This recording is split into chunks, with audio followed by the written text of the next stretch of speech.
global agreement. Most recently, the G7 states have agreed to go fossil-free by the end of the century. This is big, but what do we need in Paris then? The first thing we need is an ambitious commitment by countries. And, of course, a way for them to continually review and increase their targets. This will be absolutely crucial to achieving our objective to be fossil-free by the end of the century. We need this agreement to hold parties responsible. This is particularly important in light of the fact that Canada withdrew itself from the Kyoto Protocol without any consequences, and this cannot happen again. Finally, what we need is for developed nations to commit to financial support for developing nations to cope with the impacts of climate change, but also to leapfrog old, obsolete, and dirty energy. Let's move on to our next slide. Canada's climate commitments, it's pledged to reduce emissions by 30% from 2005 levels by 2030. May seem like a victory at first, but it's a very disappointing commitment.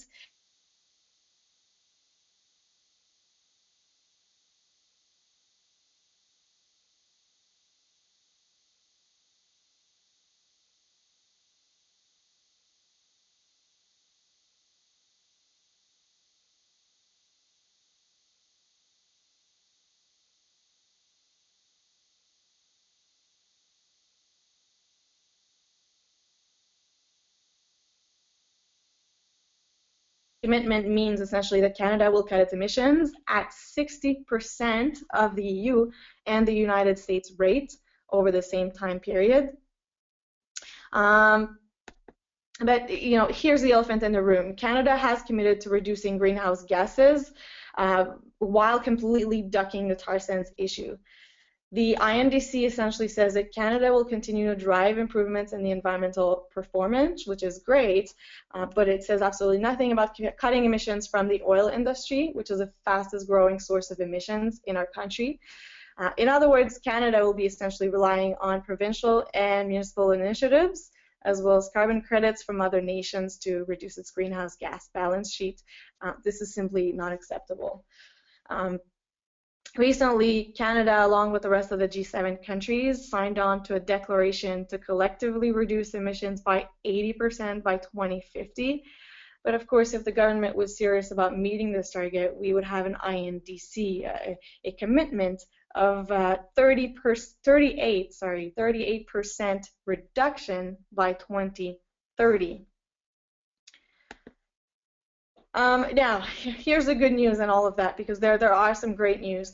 The game has just started. Canada can still recover from this. The INDC that was submitted, the commitment that was submitted, is essentially just setting the table for what Canada is ready to commit, but the negotiations have barely started. You know, the real game is going to happen in Paris. First things first, Canada has to get serious about cutting greenhouse gases from the oil industry. The bare minimum that we can do is to match the American goal of 26 to 28% reduction by 2025. You know, secondly, take provincial initiatives national. This is absolutely crucial. We've seen great leadership at the provincial and municipal levels over the past few years.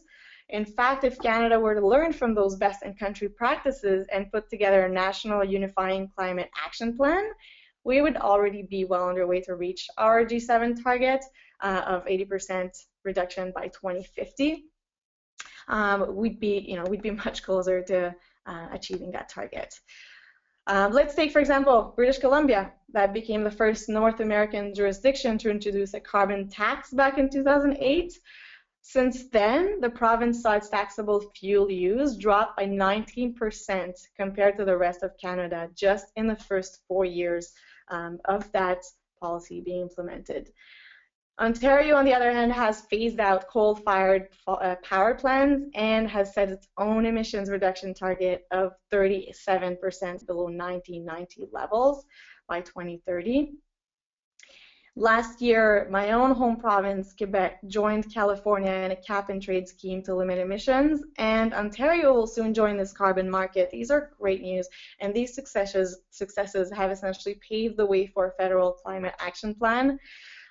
So, let's get back to that elephant in the room for point number 3, the Canadian oil industry. Of course, the anti-pipeline movement has grown exponentially in the past couple of months in Canada, and if the same broad coalition of First Nations, working parents, students, community leaders, and others can come together and push for progressive provincial solutions like carbon pricing and abandoning coal power on a national level, Canada could quickly go from being a climate pariah to becoming a leader on the world stage. And this is what I would personally love to see.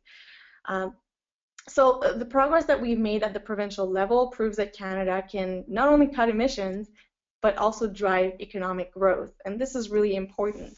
And it's really up to us Canadian citizens to ensure that it does. So where does the Climate Reality Leadership Course fit in all of this? Essentially, the program empowers citizens to advocate for strong climate action through the Climate Reality Leadership Course, which is a network of volunteers around the world. The climate reality leaders are already spreading the word. They're already bringing communities together to support action in over 100 nations. The messengers are reaching out to business leaders, the faith communities, the farmers, and other constituencies around the world. We're getting requests for acts of leadership. We really have to change the politics of climate change and create more climate activists. We have to bring people from all walks of life, all ages, all professional backgrounds into this network, and we have to do this one person at a time, one family at a time. Every person's voice is magnified when we work together. We have to echo each other and work together on this. Now, this is where you come in essentially, and I'm hoping that those of you who haven't already joined us will be inspired to join us for our next training. But first of all, I'm just going to give a quick overview of what this leadership course is, what the scope of this program is. First number, that's a key number here, we're already over 7,800 activists from over 125 countries working together to educate and empower communities worldwide. The program essentially takes great citizens, it makes them exceptional leaders through training on storytelling. And the first thing that you have to do to join this program is to apply and participate in a 3-day training, which I personally find one of the most rewarding and inspiring events in the world for having attended a few of them. In case you're wondering, the training sessions are delivered by Climate Reality Project Chairman and former U.S. Vice President, Mr. Al Gore, as well as a group of world-class scientists, strategists, communicators, technical specialists. At the training, you'll learn about the science of climate change, you'll learn about the direct cost of its impacts on communities around the world, but you'll also develop a very important skill set in storytelling, in public speaking, in social media networking, media engagement, and you'll work with seasoned professionals and successful grassroots organizers who will share their own best practices. Most importantly, at the training, you'll of course learn about solutions that are available today and how activists like you are helping implement them around the world. So right now, there are let me start with this first. So each training includes workshops and talks that will equip you to be effective global activists. The volunteers come to the trainings committed to making a difference, but they of course leave with the skills, the knowledge, the network to do it. We have had trainings take place on all corners of the world already, and the Climate Reality Leadership Course program operates through the American offices, but also through 10 international branches in Canada, Australia, India, Indonesia, there's Mexico, South Africa, Spain, Central Europe, Brazil, and the United Kingdom. but there are also climate leaders located in over 120 countries around the world. If you're interested in participating in this training, you're probably already wondering how much this costs, and the answer is simple: it's zero. We want to make sure that this knowledge and skill set necessary to be an efficient climate activist is accessible. So all of the climate reality leaders trainings are offered free to attend. And we, of course, provide vegan and vegetarian lunch and snacks during the training. Attendees are essentially responsible for covering a few other meals as well as their own travel and lodging. Some of the things you'll hear at the training, well, of course, it varies depending on the event, as it is customized to the region where it's offered, but the training always features 4 primary components. The first one is a series of workshops and panel discussions that highlight the latest developments in climate science and climate energy. Then you also attend a full-day workshop with former U.S. Vice President Mr. Gore, where you'll be given the tools and the knowledge to present an updated version of the slideshow featured in the film An Inconvenient Truth. So this has evolved quite a bit since 2006, and you'll be pleased to hear that it now includes a very large portion on solutions. You'll also participate in sessions detailing how participants can use what they learn to mobilize their communities for action. And last but not least, you will network with an amazing group of climate reality leaders so that you can all work together to inspire efforts for solutions around the world. Many of the trainings also feature several workshops on storytelling, as I mentioned earlier, media strategy, contemporary organizing techniques. Just as an example, the upcoming training in Toronto will include a session on storytelling for change. At every training, you'll, of course, be joined by hundreds of others who are very passionate about solving the climate crisis. And this is the best part. As far as I'm concerned, it's always absolutely wonderful to see who's in the room with us. And I'm looking forward to connect you with a global network of committed activists, essentially. So we've had at past training speakers from all fields. Just as an example, we could see pictures earlier from Kumi Naido from Greenpeace International. We could see Wanjari Mathai from the Mathai Institute for Peace and Environmental Studies. Those are just examples of some of the speakers that we've hosted in the past, and I am very much looking forward to announce our lineup of speakers at the Toronto training, but I'll keep the suspense for now. So once you've done the training, all we ask is that you commit to doing a series of 10 acts of leadership in the year following your training. These 10 acts of leadership, most people actually go way above and beyond that original commitment as we essentially get very excited and motivated to join others in delivering these acts of leadership. There's no specific weekly minimum commitments in terms of hours. We do ask, though, that climate reality leaders begin by sharing the presentation that they learned from Vice President Gore with audiences in their own communities, with their peers, their colleagues, their family members, local groups, and this is really, where we learn or put in practice a lot of the skills that we learned at the training. From there on, the climate reality leaders can also tell the story of climate change through social media, holding public events, writing blog posts, letters to the editor, organizing workshops, amongst many other activities. So we ask the climate reality leaders play key roles in many climate reality initiatives, raising awareness in their own communities and essentially building support for a global climate deal in Paris later this year. So for example, after our Canada training in Toronto, we're going to be hosting a day of action in downtown Toronto to put our skills to use immediately. And what we're going to do is essentially engage with the community in signing a petition for a road to Paris. and we're going to start conversations about the climate with Torontonians and encourage Canadians, across the country to support a stronger commitment at COP21 at the Paris climate talks. So I hope I've convinced you to join us if you haven't already done that.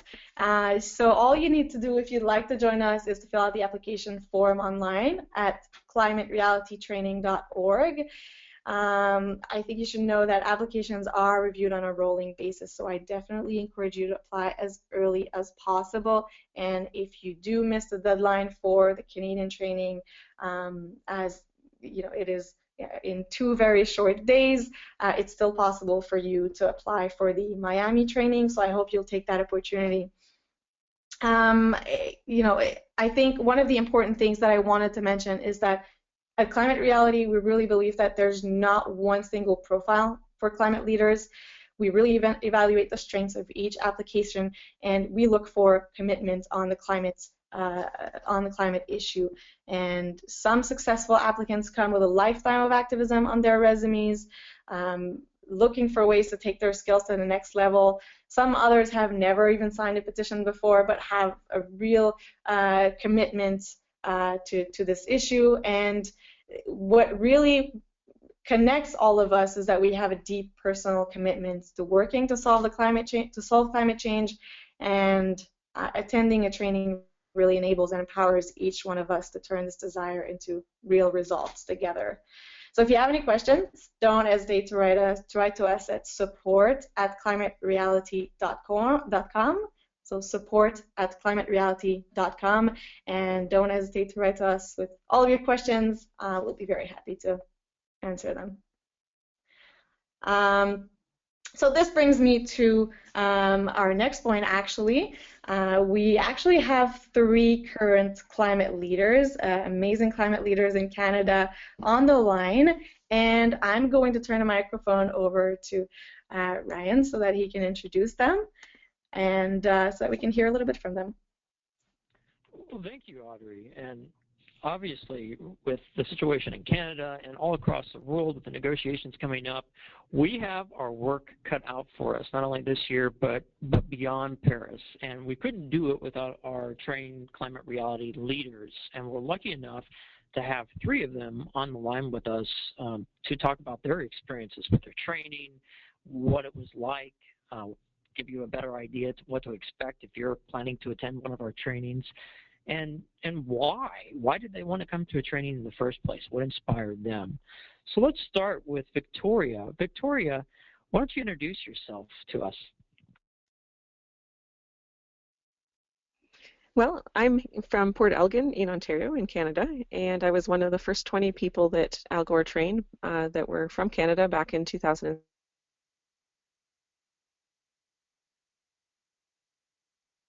For 90 times to about 25,000 people all over the province. So we kind of got pretty excited about sharing solutions and talking to people about the crisis and what each person can do to be able to help. Great. And Karina, Victoria's daughter, is sort of unique. You know, we get a lot of youth coming to our trainings, but Karina, I think you may have been one of the youngest we've ever had. Yeah, well, I was trained in 2008 in April at Montreal, and it was right before I turned 12, so I was 11 at that training. I've been a mentor at 4 trainings since, and together with my mom, I've given over 180 presentations since 2007 to over 38,000 people. Great. And Grant, why don't you tell us a little bit about yourself?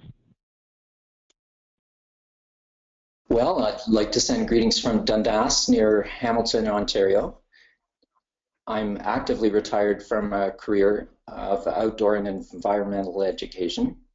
I've been fortunate enough to take kids and adults of all ages into a variety of fabulous outdoor classrooms and expose them to the life support systems of the planet. I'm also personally involved in several outdoor pursuits, hiking, biking, wilderness canoe tripping, and I think my personal love of the outdoors obliges me to address as best I can what I see as the issue of our times. I wanted to get a sense of what inspired you, each of you, to become a leader, to take that step, to attend a training. So we'll start with you, Victoria. What was it? Was it a particular moment, or what made you want to become a climate reality leader? Well, when I first watched The Inconvenient Truth in my local movie theater, like I live in a small town in rural Ontario, 6,500 people, and they actually showed them the documentary at our local place, and it really deeply and profoundly affected me to make me want to be able to do something. And a good friend of mine, Jim Harris, sent out an email to people and said, "Hey, you might want to get the training with Al Gore. Here's a place to apply." And I talked to my family, and my husband thought there was no chance that I would be able to get accepted because I'm this person that lives in rural Ontario, mom with, I've been mainly volunteering her whole life. But I somehow got accepted in, and I've been going ever since, being a mentor ever since I attended my second training. So I guess, Karina, what was it at 11 that inspired you to become a climate leader? Well, I've cared about the environment since a young age. I've always thought it was really important that we do something to help our world. And really, I always wanted to do the most effective thing, the thing that would it would change the most people's minds. It would get the most people to make a difference. So when my mom got the training and I learned about the organization, I found out how effective it is and how much possibility there is there to be able to change people's minds around the environment and our future. So that inspired me to get the training. Great. Grant, I guess what was it that inspired you to want to become a trained climate leader? Well, it starts with my personal love of the outdoors. The Inconvenient Truth movie was a real watershed moment in terms of fully opening my eyes to the details and extent of the issue. And I think the opportunity to join the Climate Leadership Corps is an opportunity to be an active part of the solution.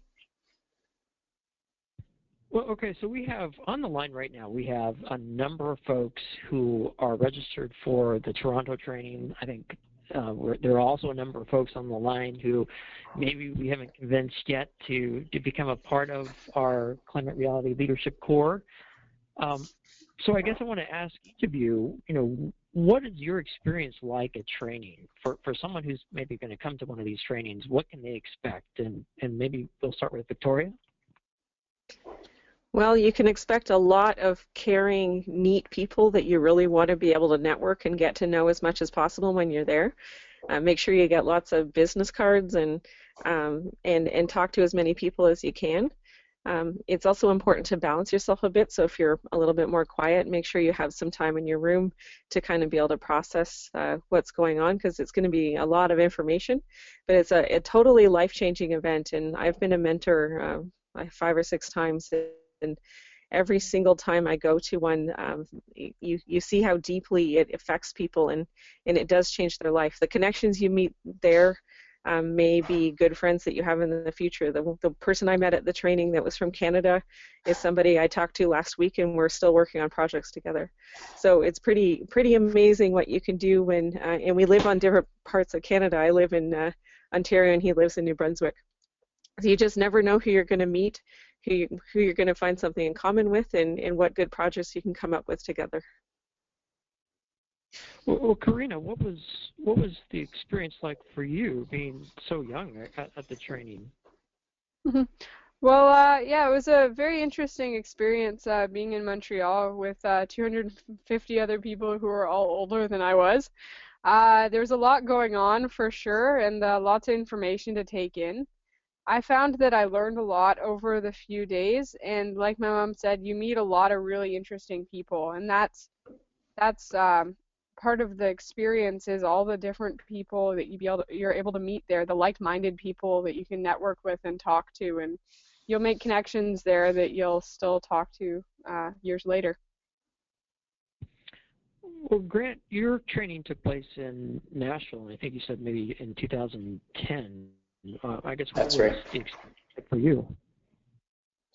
I would echo what both Karina and Victoria have said. In addition, I'd just say it was a great privilege to hear Al Gore himself, as well as the host of experts he assembled. Grant, I'm going to stick with you with this next question. In terms of awareness of the climate crisis in Canada, what are you seeing there in terms of response?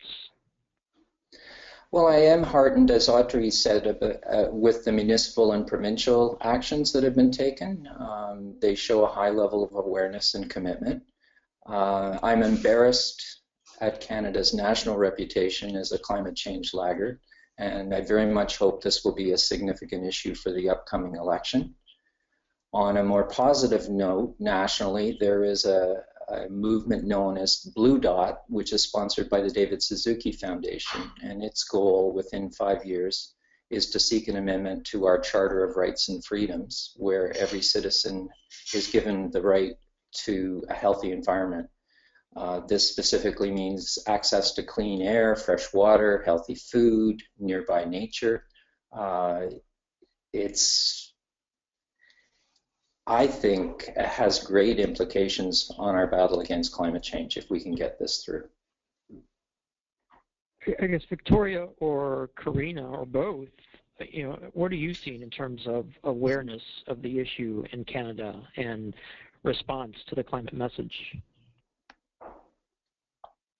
I think more and more people are knowing that it's a serious issue and they want to do something. I even had a conservative MP come up and talk to me about all the environmental initiatives of what they're doing, and they were talking. He was talking about how important it is to do action on climate change, and so we need to remember that everybody cares about similar things. They're just not always positioned in the same way, and we need to do what we can in order to model the right kind of behavior and develop programs and projects within our own communities that will make a lasting difference. Yeah, what I've seen in the province of Ontario, especially in the schools, is that people are very aware of climate change and they're trying to find solutions that they can make work. Especially the students are really concerned about it and they really want to be able to make a difference. Well, so I guess you're all trained leaders, and how has that training, what you learned in those trainings, how has that prepared you to go out and speak to your networks, your friends, your colleagues, your cohorts out there? And maybe Victoria, we'll start with you. The most interesting part of the training for me was hearing Al Gore talk about the psychology of how he designs the slideshows. Because he talks about time budgets and hope budgets and various things like this while he's presenting that make a huge amount of sense when you hear how he's phrased them and how he's organized those ideas. And once you learn some of those kinds of techniques that he's developed with his team over the years, you understand a lot more about how to communicate messages to people and why things are designed the way they are when you see them in other things around you, like even billboards, or if you watch someone else do a slideshow, you understand why it works or why it doesn't. That was the most exciting thing for me when I got the training, and every other time, just having a peep into his mind and how he thinks it works is pretty neat. Karina, when you're preparing to go out and give a presentation, I guess how are you drawing on experiences from when you were trained? Because I gave the presentation so many times with my mom before I went to the training, I think I have a slightly different view than other people do. I was pretty comfortable with the material already at the time because I'd seen her give the main part of the presentation so much, and then I'd done the solutions part. So I guess part of the training for me made me feel a lot more comfortable fielding questions from the audience, but it also taught me about how to read an audience, which is also really helpful for giving presentations, especially if when you can tell the audience is getting bored or they're starting to kind of lose hope in what you're saying. Great. Grant, how did the trainings and the training that you attended, how did that really prepare you to go out and talk about the climate crisis and its solutions? Well, there was an interesting process here. There's an enormous amount of information, and at the same time, it's emphasized that you need to tailor this presentation to your own personal story and personalize it as much as you can. And I would say it took the better part of a year to do so. And I've since discovered that it's an ongoing process, both to have elements of my story and keep up to date with what's going on in climate change. And it's the balance that Victoria was talking about that you need to do personally and also with your audience of giving them the grave message, but also offering them hope and concrete steps towards the resolution. Well, I guess, Grant, how have you reached out into your particular community, your networks, in terms of, I guess, starting the dialogue of climate change and solutions, and what has the response been? As a teacher, I have made a point of targeting schools and of offering hope to young people, not just downloading a dire message onto them. I'm aware of service clubs and other community groups that I can help with, but I would say my major focus has been schools. And Victoria, you've been an activist for years. How, whenever you reach out to your community, your network, how have you done that, and what sort of response have you had? Well, I use a lot of different ways to get into my networks. So I have political connections. I have connections in First Nations communities, within the environmental community, education, economic development. There's a lot of different ways of being able to reach out and find connections. Anytime if people I'm mentoring are wondering how to be able to find more ways of being active, I take them through a process of looking at the community and what organizations are there who might like to be able to talk with something, and just find the low-hanging fruit to help people get started. Because once you have some successes under your belt, it feels really good to be active on this and doing things that you'll be proud of for your kids and their kids. And Karina, your network, your community being youth, I guess, how have you reached out to them, and what are you finding in terms of response to climate mechanism? Mm-hmm. Well, I've given a lot of presentations to schools all across Ontario, and I find that students are very responsive to the message. They really want to know what they can do. They really want to hear about the solutions, and I'm always sure to tailor my presentations to schools so that you give them more solutions, so that they have some concrete steps, like my mom was saying, to be able to move forward on. Because it's hard when you're a young person and you see all these issues and you know that you're going to see the effects of them, to not also be given a lot of options for ways to help mitigate that. Well, so I guess, Karina, what was maybe a challenge that you faced in terms of your audience, or when you're trying to reach out to a particular, I guess, group of people, and how did you overcome that challenge? I find it really hard because I'm from a rural area. There's a lot of doubters. There's a lot of people who don't believe in climate change, because in my area we also don't really see the effects of it. I'm right next to one of the Great Lakes, and I mean, you don't see it in the same way as you would if you were living in a place like Bangladesh. So for around here, I guess one of the biggest challenges is just trying to explain climate change and convince someone who really is very, very much does not want to believe that it's happening, or wants to believe that there's benefits from it as opposed to it being bad. To overcome it, I guess just being as knowledgeable as you can about climate change itself, and finding a way to explain it to people so that they'll understand, or at least let it percolate through their mind a little bit and think about it more. That's the only way to overcome it, really. Grant, I guess, are you finding a similar challenge? Is talking to skeptics or even deniers, is that one of the biggest sort of challenges or obstacles that you found? Curiously, no. I'm finding the vast majority of my audiences are quite open-minded and willing to listen. I haven't had too many experiences with deniers. One of my challenges, I think, goes back to Victoria's comment about, again, about balance and making sure that you look after yourself as a presenter. If you're keeping up to date with the various information, it's very easy to feel overwhelmed and down, and that does no one any favors. So it's a challenge to keep the hope and keep focusing to solutions. Well, Victoria, what sort of challenges have you encountered when you're talking about the climate crisis and solutions? One of the biggest problems that I've noticed is that even people that care about it don't have the skills or the experience to work on what needs to be done. So one of the things that I've focused on more recently is trying to kind of mentor people in helping them to learn how to organize projects and how to run them and implement them, so that we have more people that know how to do fundraising and marketing and budgeting and project planning.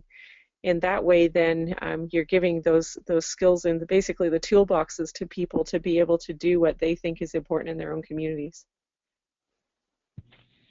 Great. Well, I want to thank all of our panelists. We have a question that's come in. We get this question quite a bit, and I think, Audrey, this is a question that I'm going to direct to you. As a global organization, Climate Reality Project, we're fighting the climate crisis on a global scale. How do you only offer trainings in person? Do you do online? Do I need to be there in person? That's a question we get. Audrey, what is your response to that?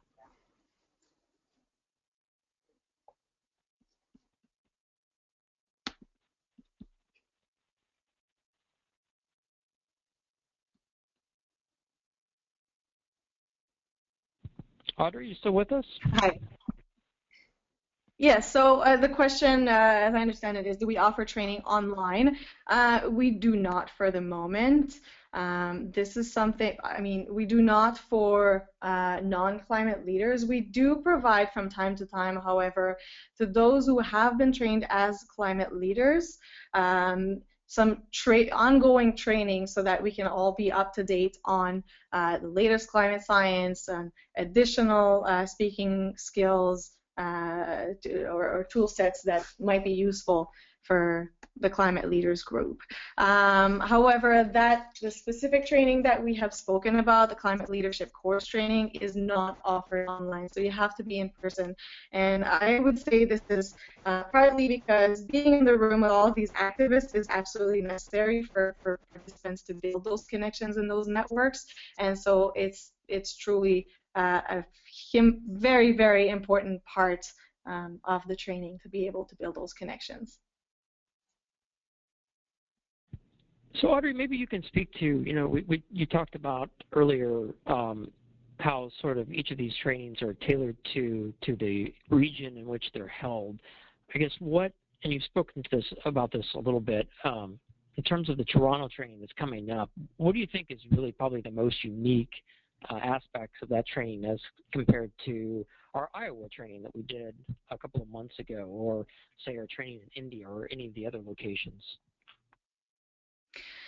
Well, there are quite a few things that we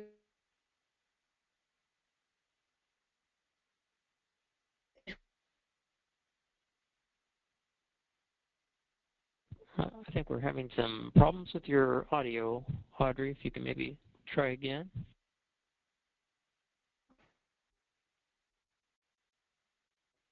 Can you hear me?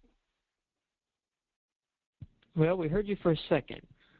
Maybe you can try to move just a little bit. There we go. Okay. Let me know if you can still hear me. We can. Go ahead. Okay, perfect.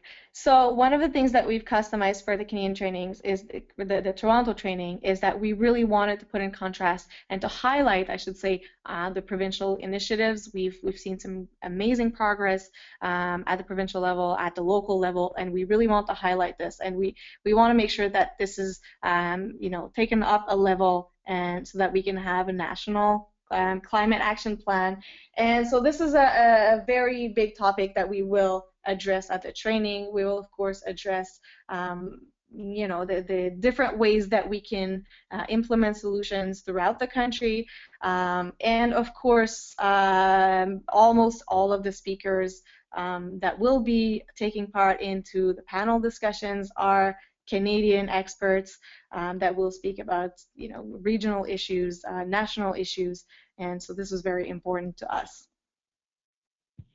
We have a question that's come in from one of our attendees, and he asks, and this is directed toward our panelists, our trained climate leaders, what has your experience been in terms of speaking before a corporate audience?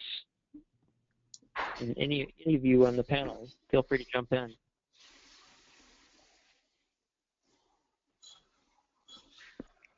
I have spoken quite a few times for corporations and businesses, and I find that they're actually normally very active themselves. When they ask for someone to come in, it means that they're ready for change and they want ideas. And they're trying to implement either CSR or some kind of sustainability initiatives internally. It's really effective when they're doing employee engagement strategies, because those ones can work really well with driving the values through the system of the corporation. So my experience is that they really appreciate being able to hear from someone that can come from the outside, give them a little perspective, and kind of give them a boost to keep going down the path that they're already on.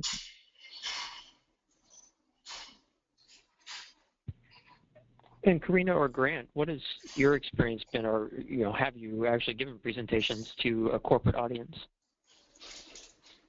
Yeah, I've given them to a corporate audience with my mom before. Sometimes we split the presentations, or sometimes just one of us will do them. So we've split them to a corporate audience before. And like she was saying, I find that if they're willing to invite someone there to speak, they're very receptive and ready to listen, at least, to what you have to say. And Grant, how about you? Have you had experience with? Nothing additional to add. Another question that we get fairly frequently at Climate Reality is, when will there be a training in my city or my country? Well, we have 2 trainings still on the books for this year. We're still working out what trainings we'll have next year. It looks like we'll probably have at least 4 trainings next year, and they're going to be scattered throughout the world. So we definitely recommend that you check our website to be sure, to see where the next trainings are. Toronto obviously is coming up July 9th and 10th. The application is still open. We have a training scheduled in Miami, September 28th through the 30th. Obviously, that application is still open. So how do I apply for a training? Well, come to our website, climaterealitytraining.org. We have the applications on there right now for Toronto and Miami.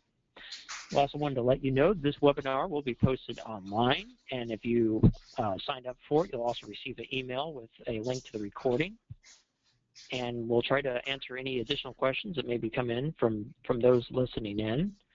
Otherwise, we want to thank you for joining us today. Thank our panel as well, and Audrey. And we look forward to seeing most of you, if not all of you, in Toronto in a few weeks. Thanks again, everyone. Thank you. Thanks. Thank you.